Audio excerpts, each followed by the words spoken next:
Bonjour la grande famille, j'honore le glorieux Christ en chacun de vous.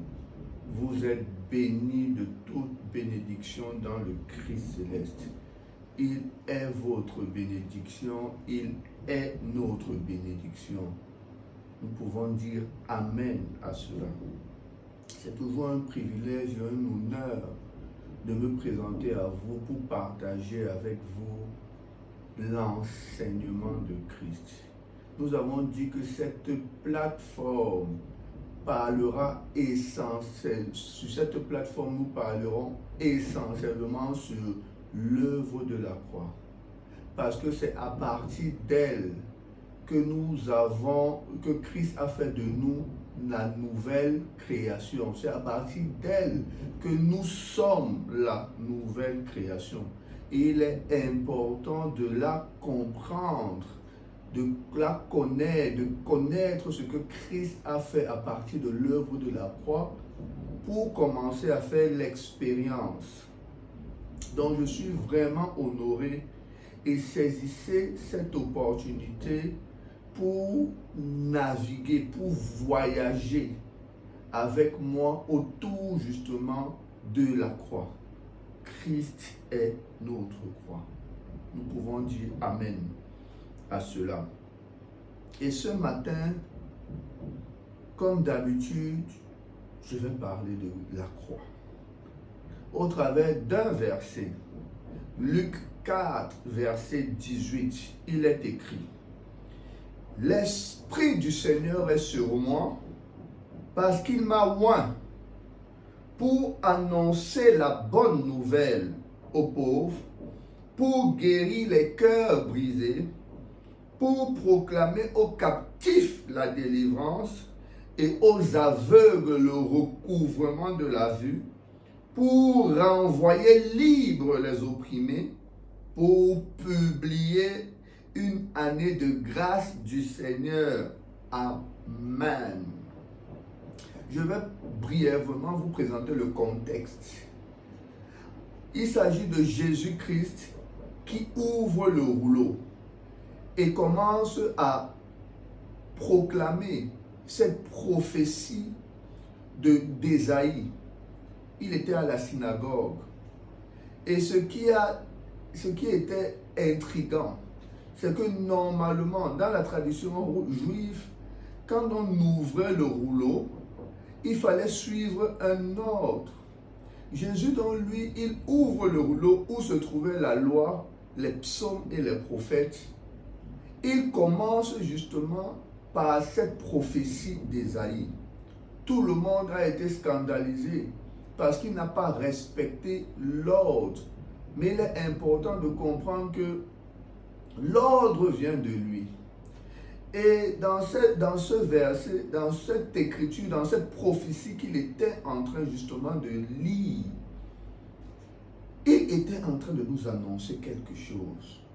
En vérité, nous devons comprendre qu'il n'y a pas de hasard. Tout ce que Dieu fait a un sens. Et il était en train de nous annoncer quelque chose. Il était en train de nous annoncer ce qu'il était sur le point de faire. Il était en train de nous annoncer sa mission. Il était en train de nous annoncer la croix. Alléluia. Ce qui fait de la croix un élément central. C'est quoi la croix? Plusieurs personnes croient que c'est une histoire de torture, d'agressivité. Non. La croix, n'oublions pas que Dieu a permis, il s'est livré. Pendant que les hommes ont voulu le tuer, lui, il s'est livré. Il s'est donné. Parce qu'il savait qu'au travers de ce mal, le mal que les hommes voulaient le faire, Dieu devait transformer ça en bien. Donc la croix, c'est quelque chose de particulier. C'est dans la croix que l'amour de Dieu s'est exprimé de manière intense et complète. C'est ça la croix. Donc, qu'est-ce que la croix? En vérité, nous devons comprendre que la croix, c'est l'exode. La croix, c'est le moyen par lequel Dieu nous a fait voyager, bien-aimés, pour que nous atterrissions là où il nous a fait. La croix, c'est un voyage. La croix, c'est l'extase de l'homme.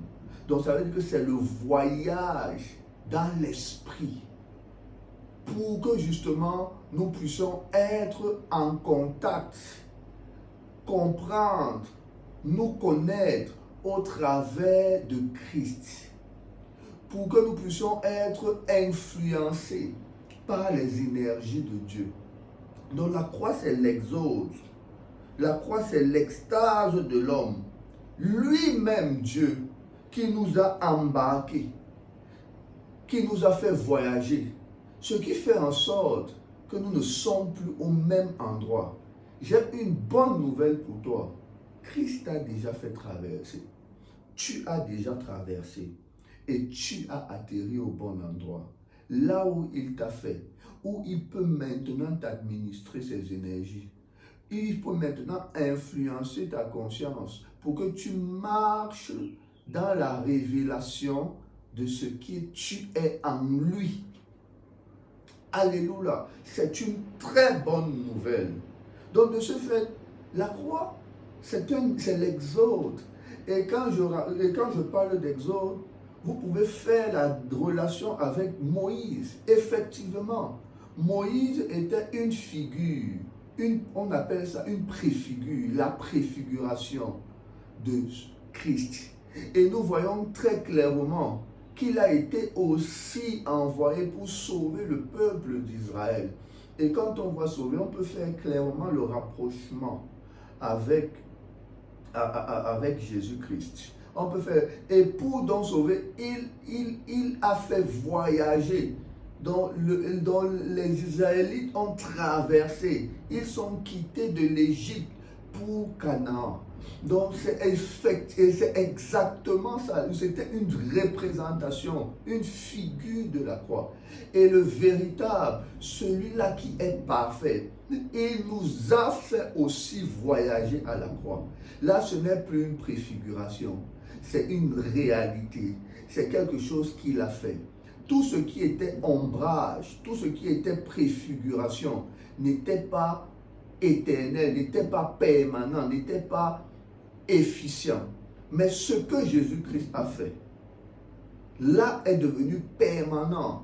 Bien-aimés, qu'on ne vous dise pas n'importe quoi. Il nous a fait traverser, il nous a fait voyager.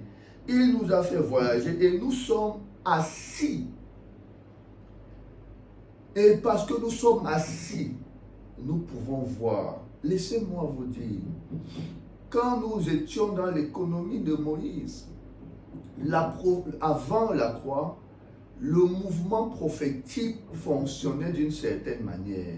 Donc le prophétique était pour relâcher ce qui devait arriver, ce qui va arriver. Donc on relâchait ce qui devait se faire, ce qui devait arriver. Maintenant, après la croix, le prophétique maintenant ne nous perd plus de cette manière.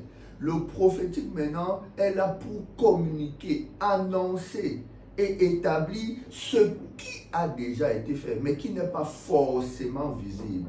Donc il y a eu basculement. La croix a renversé même les principes de la loi. Alléluia. C'est profond. C'est très profond. La croix a renversé même les principes de la loi. Donc c'est très important de le comprendre. Qu'à la croix, quelque chose d'exceptionnel s'est passé. La croix, c'est la libération. C'est la liberté de l'homme. C'est la liberté de l'homme. Et nous devons être conscients de ça. Comme Moïse à l'Exode, il est important de comprendre que l'Ancien annonçait le nouveau, ce qui devait se passer. Et ça a été fait. Et c'est ça donc l'évangile. L'évangile, c'est une annonce qui révèle et qui amène notre conscience sur ce qui a déjà été fait. Bien aimé, c'est pour ça qu'à tout moment, quand je commence, je dis ça a déjà été fait. Parce que c'est ça l'évangile. L'évangile t'annonce ce qui a déjà été fait.